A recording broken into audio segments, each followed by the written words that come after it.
সিনেমাতে অভিনয়ের ইচ্ছে সবার মতো আমারও আছে।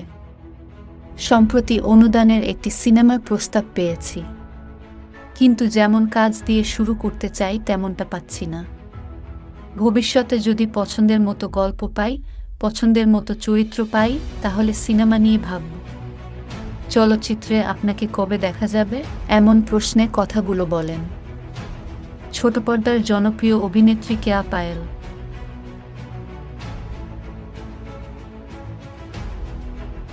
6 বছরের ক্যারিয়ারে এরই মধ্যে শতাধিক নাটকে অভিনয় করেছেন তিনি। জনপ্রিয়তা অর্জনের পাশাপাশি ইন্ডাস্ট্রিতে তৈরি করেছেন নিজের শক্ত অবস্থান। তবে অন্যান্য অভিনেত্রীর মতো নিজেকে জুটি প্রথায় আটকে রাখেননি তিনি। এরই মধ্যে জুটি বেঁধেছেন অপূর্ব, জোভান, ফারহান থেকে শুরু করে অনেক জনপ্রিয় অভিনেতার সঙ্গে। তবে নিয়মিত অভিনয় নিয়ে ব্যস্ত থাকা এই অভিনেত্রী অন্য তারকাদের মতোই দেশের চলমান পরিস্থিতির কারণে শুটিং করছেন না। হাতে থাকা 3টি নাটকের শুটিং বাতিল করেছেন তিনি। তবে সংখ্যা কাটিয়ে শুটিংয়ে ফিরতে যাচ্ছেন তিনি।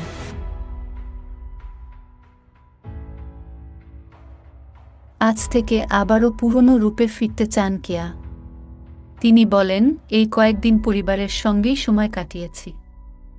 অনেকদিন পর পরিবারকে প্রচুর সময় দেওয়া হলো। সংকটের কারণে বেশ কিছুদিন শুটিং ছিল না। তবে ঘরবন্দি জীবন আর কতদিন, তাই নতুন করে শুটিংয়ে ফিরছি। পরপর 2টি নাটকের শুটিং করব। আশা করছি নাটক 2টির শুটিং ভালোভাবে করতে পারব।